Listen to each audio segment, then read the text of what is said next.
पाकिस्तान एक ऐसा देश है जिसका संविधान सेक्शन 25 के तहत सभी लोगों को समान मानता है। ये सेक्शन हर व्यक्ति को अपने धार्मिक विचारों को मानने, अपने भगवान की पूजा करने और अपनी धार्मिक भावनाओं को व्यक्त करने की स्वतंत्रता देता है। इसके बावजूद एक ऐसा देश जहां 1950 में लगभग 15 से 16% हिंदू लोग थे, आज वहीं 1 से 2% हिंदू ही बचे हैं। ये कुछ ज्यादा कॉम्प्लेक्स और जियोपॉलिटिकल इशू है, लेकिन ऐसा ही कोई भेदभाव जिससे हम पाकिस्तान समाज में से कुछ लोगों का व्यवहार समझते हैं, वो हमें क्रिकेट जैसे स्पोर्ट्स में भी दिखाई देता है, जहां एक तरफ पाकिस्तान का संविधान अपने सभी नागरिकों को समान मानता है और समान अधिकार देता है, वहीं दूसरी तरफ यहाँ के सबसे लोकप्रिय खेल क्रिकेट में हम देखते हैं कि इन अधिकारों को सच में पूरी तरह से लागू नहीं किया जा सकता है, खासकर अगर आप किसी अलग धर्म या पहचान से हो। जब कोई हिंदू है ना खेलेगा पाकिस्तान, और उसी हिंदू ने टेस्ट सीरीज जिताई, मैंने कहा अब बोल कि सर ये यहाँ से खाना क्यों ले रहा है, मैं तुम्हारा उठा के तुम्हें उठा के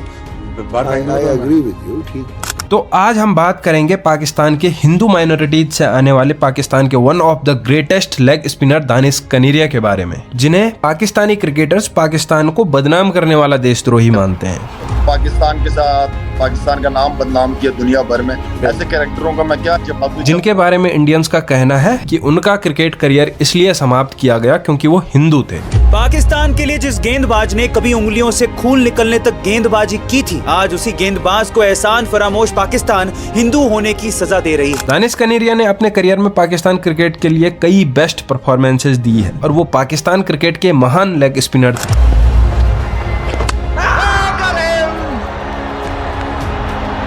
The fuller delivery enticed the drive and Sachin's gone. लेकिन उनका करियर कैसे समाप्त हुआ, ये एक कहानी है जो धार्मिक डिस्क्रिमिनेशन के एंगल से समझी गई है। 2012 में दानिश कनेरिया इंग्लैंड में जब काउंटी क्रिकेट खेल रहे थे तो इन पे इस दौरान स्पॉट फिक्सिंग के आरोप लगे थे, जिसके कारण इंग्लैंड एंड वेल्स क्रिकेट ने इन्हें इंटरनेशनल क्रिकेट से लाइफ टाइम बैन कर दिया था। इस वीडियो में मैं आपके सामने रियलिटी लेके आने की कोशिश करूंगा। क्या सच में दानिश के साथ पाकिस्तान क्रिकेट बोर्ड ने नाइंसाफी की है, वो भी सिर्फ इसलिए कि वो हिंदू थे, या इसकी कहानी कुछ और है? क्या उनका करियर उनके धर्म के कारण ही रोक दिया गया, या वो खुद अपनी गलतियों के जिम्मेदार थे जिससे कि उनका डाउनफॉल हुआ? ये सब बातें आज की इस वीडियो में हम खुल के समझेंगे। दानिश कनेरिया पाकिस्तान के एक ऐसे लेग स्पिनर जिन्होंने पाकिस्तान के लिए 61 टेस्ट मैचों में 261 विकेट्स लिए हैं। पाकिस्तान क्रिकेट में उनकी ये अचीवमेंट बहुत बड़ी है। उनकी ये अचीवमेंट इसलिए भी खास है क्योंकि पाकिस्तान के लिए सबसे ज्यादा विकेट्स लेने वाले बॉलर्स में वो टॉप 5 में शामिल है। दानिश कनेरिया का जन्म पाकिस्तान के कराची शहर में एक हिंदू फैमिली में हुआ था। उन्होंने बचपन से ही क्रिकेट में अपनी रुचि दिखाई और उन्होंने इसके चलते क्रिकेट करियर की शुरुआत 1999 में की, जब उन्होंने पाकिस्तान की डोमेस्टिक लीग्स में पाकिस्तान नेशनल शिपिंग कॉर्पोरेशन को रिप्रेजेंट किया। उनकी लेग स्पिन बॉलिंग का काफी बड़ा असर था, जिसके चलते नवंबर 2000 में पाकिस्तान के कैप्टन मोइन खान ने England versus Pakistan test series में उन्हें टीम में शामिल किया। इसके बाद दानिश ने अपने करियर में कई नोटेबल परफॉर्मेंसेस दी, लेकिन उनकी यह परफॉर्मेंस उतनी कंसिस्टेंट नहीं थी। डेब्यू वाले दिन जब उन्होंने बॉलिंग की तो पहले सेशन के अंदर बहुत ही बुरी बॉलिंग की उन्होंने, उनसे अच्छी बॉलिंग नहीं हो रही थी। आई वाज आल्सो कंसर्न, और जब हम लंच पे वापस आए तो Danish was literally crying with tears on in his eyes. उन्होंने अपनी पहली मेजर टेस्ट सीरीज बांग्लादेश के खिलाफ खेली, जहां उन्होंने 3 मैचों में 25 विकेट्स लिए थे। इसके बाद उन्हें और भी मौके मिलते गए और वो पाकिस्तान क्रिकेट का एक अहम हिस्सा बन चुके थे। जब पाकिस्तान ने 2004 में ऑस्ट्रेलिया का टूर किया, उन्होंने 3 टेस्ट मैचों में 15 विकेट्स लिए थे, ऐसे पिच पे जहां कहा जाता है कि स्पिनर्स के लिए विकेट्स नहीं होते हैं। फिर 2005 में उन्होंने 3 मैचों में 16 विकेट्स लिए, जब पाकिस्तान इंडिया टूर पे टेस्ट सीरीज खेलने के लिए आया था। ये सब उनके टैलेंट को दर्शाता है, लेकिन इसके बावजूद उनकी परफॉर्मेंस उतनी कंसिस्टेंट नहीं रही। कभी कभी उनकी परफॉर्मेंस ऐसी भी थी जिससे उनकी टीम में पोजीशन फिक्स नहीं थी, लेकिन बावजूद इसके उन्हें मौके मिलते गए। अगर सच में उनके साथ किसी भी प्रकार का धार्मिक भेदभाव होता या उनके हिंदू होने की वजह से उन्हें नाइंसाफी मिलती, तो ये बिल्कुल जाहिर होता कि उन्हें मौका देना बंद हो जाता। लेकिन जब भी वो टीम में थे, उनको कंसिस्टेंटली चांसेस दिए गए। इससे ये पता चलता है कि पाकिस्तान क्रिकेट बोर्ड ने उनके साथ किसी भी प्रकार की नाइंसाफी नहीं की है। लेकिन जब वो टीम में थे, उन्हें कई बार हिंदू होने की वजह से ड्रेसिंग रूम से लेकर डाइनिंग टेबल तक रेसिज्म का सामना करना पड़ता था। 2012 के बाद उन्होंने पाकिस्तान टीम के कुछ मेंबर्स पे एलिगेशन लगाए थे कि जब वो खाना खाने जाते थे तो उनके साथ कई प्लेयर्स ने सही व्यवहार नहीं किया। उनके ड्रेसिंग रूम में रहते हुए भी पाकिस्तानी प्लेयर शाहिद अफरीदी ने उन्हें कई बार धर्म अंतरण के लिए मैनिपुलेट किया। लेकिन वहाँ पर मुझे रहना पड़ता था, आउटसाइड इनसाइड, बार बार कन्वर्ट इस्लाम, ये वो, यार मतलब कम ऑन यार, गेट ऑन विद इट यार। उन्हें कई बार डाइनिंग टेबल पे भी खाना खाते हुए ह्यूमिलिएट किया गया जब पाकिस्तान के कई प्लेयर्स उनके साथ खाना खाने नहीं बैठते थे। इतना ही नहीं, टीम मेंबर्स की ये शिकायत उन्होंने अपने कैप्टन इंजमाम उल हक से भी की थी, लेकिन इंजमाम उल हक ने उन्हें सपोर्ट करते हुए ये कहा था कि इन्हें इग्नोर करके अपनी क्रिकेट पे ध्यान दो। टीम में पाकिस्तान के सिर्फ 2 प्लेयर्स थे जिन्होंने इनकी परफॉर्मेंस के आधार पे इनको जज किया, शोएब अख्तर और इंजमाम उल हक। और इंजमाम भाई जो है, इंजी भाई जो है वो मेक श्योर करते कि मुझे वो इस चीज के अंदर कोई भी है वो नहीं करे। मैं उनको बहुत दफा बोल भी चुका था कि भाई ये लोग मुझे बोलते बार बार बोलते हैं कि उन्होंने मुझे कहते थे तू छोड़ दे इन चीजों को, जस्ट इग्नोर कर दे। शुरुआत में जितने भी एलिगेशंस दानिश कनेरिया ने अपने टीम मेंबर्स पे लगाए थे, इन्हें पाकिस्तान टीम ने बेबुनियाद बताया और लगभग 6 सालों तक दानिश कनेरिया के इन इल्जामों को झूठा समझा जा रहा था। सारों से ज़्यादा जो दानिश जिसकी कैप्टनसी में खेल रहा तो वो मैं हूँ, और मैंने ये वाली बात कभी महसूस नहीं की कि हमारी टीम में कोई इस तरह की चीज़ है या हमारा कोई भी लड़का उसके साथ इस तरह का सलूक करता है कि ये गैर मुस्लिम है तो इसके साथ दूसरा सलूक किया जाए। लेकिन अचानक शोएब अख्तर का एक इंटरव्यू सामने आया जिसमें उन्होंने अपनी पूरी बात तो नहीं बताई, लेकिन इस बात का पुष्टिकरण किया कि पाकिस्तान टीम मेंबर्स एक्चुअल में उनके साथ रेसिज्म करते थे। शोएब अख्तर अकेले ऐसे क्रिकेटर थे जिन्होंने इस बात को स्वीकारा है कि एक्चुअल में दानिश जब खाना लेने जाते थे तो उनके साथ के कई प्लेयर्स उनसे इरिटेट होते थे।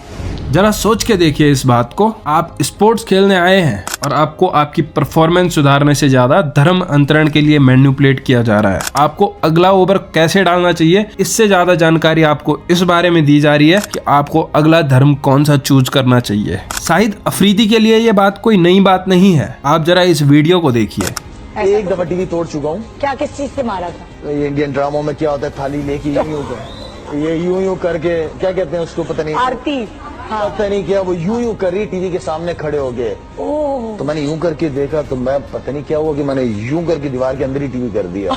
आप जरा इस बात को भी सोच के देखिए, अगर विराट कोहली ये कह दे मेरा बेटा कल कोई पाकिस्तानी सीरियल देख रहा था और वहाँ एक बच्चा नमाज पढ़ते हुए मुझे दिखाई दिया, मैंने टीवी फोड़ दिया, मैंने बोला कि ये क्या कर रहा है। 90s के दौर में पाकिस्तान के ग्रेटेस्ट क्रिकेटर इमरान खान या वसीम अकरम क्रिकेट जब खेलते थे और कोई अचीवमेंट हासिल करते थे तो आपने कभी उन्हें ग्राउंड पे नमाज पढ़ते हुए या इसका क्रेडिट अल्लाह को देते हुए नहीं देखा होगा। बट 2000 के दशक के बाद पाकिस्तान के कई ऐसे प्लेयर्स हैं जो मैदान में नमाज पढ़ते हुए दिखाई देते हैं। इतना ही नहीं, पाकिस्तान के प्लेयर्स के अलावा कोई भी मुस्लिम प्लेयर आपको इस तरह से सेलिब्रेशन करता हुआ नहीं दिखाई देगा। आप कभी मोहम्मद शमी या सिराज को मैदान पे नमाज पढ़ते हुए नहीं देखोगे। इसी वजह से परफॉर्मेंस भी इंडियन प्लेयर्स की कुछ खास होती है। अब समय की सुई को थोड़ा आगे बढ़ाते हैं और लेके चलते हैं आपको 2012 में, जब इंग्लैंड में काउंटी क्रिकेट खेलते हुए दानिश कनेरिया पे मैच फिक्सिंग के आरोप लगे थे। इसके चलते कनेरिया को अरेस्ट भी किया गया था, लेकिन कोई प्रूफ न मिलने के कारण इन्हें रिहा कर दिया गया।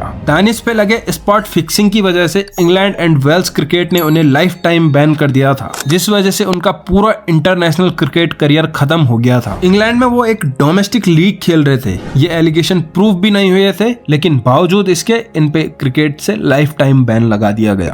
मेरे पर कभी फिक्सिंग की एलिगेशन नहीं लगी कि मैंने फिक्स किया मैच या कुछ किया, मैंने कभी नहीं किया। इससे पहले मोहम्मद आमिर पे भी स्पॉट फिक्सिंग के एलिगेशन लगे थे, लेकिन उनके इन एलिगेशंस के प्रूफ होने के बावजूद उन्हें दोबारा टीम में आने का मौका दिया गया। मैंने पहले भी सॉरी बोला था, आज भी सॉरी बोलता हूँ। जैसे भी मेरे से गलती करवाई गई, मेरे से गलती हो गई। बट दानिश कनेरिया अपने पे लगे इन इल्जामों को 6 साल तक बेबुनियाद बताते रहे। उन्होंने 2018 में फाइनली इन इल्जामों को कन्फेस कर दिया। That I was guilty of the 2 charges brought against me by the England and Wales Cricket Board in 2012. लेकिन इस कॉन्फेशन के बाद उन्होंने एक इंटरव्यू में ये भी बताया कि उन्हें डेथ थ्रेट्स मिल रहे थे और उन पे प्रेशर बनाया जा रहा था कि इन एलिगेशंस में अपना कॉन्फेशन दे दे, जिसकी वजह से उन्होंने अपना कॉन्फेशन दे दिया।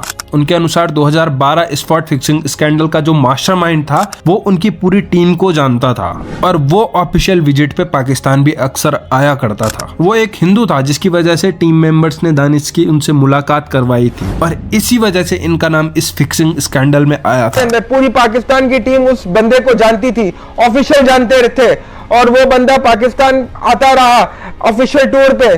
पीसीबी ने उनको बुलाया गया मैं उस बंदे को कभी नहीं जानता था, मुझे उस बंदे से इंट्रोड्यूस करवाया गया था ये बोल के कि भाई ये हिंदू है, आप भी हिंदू है। जब दानिश कनेरिया अपना केस लड़ रहे थे तो पाकिस्तान क्रिकेट बोर्ड ने उनकी बिल्कुल भी मदद नहीं की, जिसके चलते उन्हें अपना कॉन्फेशन देना पड़ा। पाकिस्तान के कई लोग मानते हैं कि उनके लिए धर्म अंतरण की बात करना बिल्कुल आम बात है।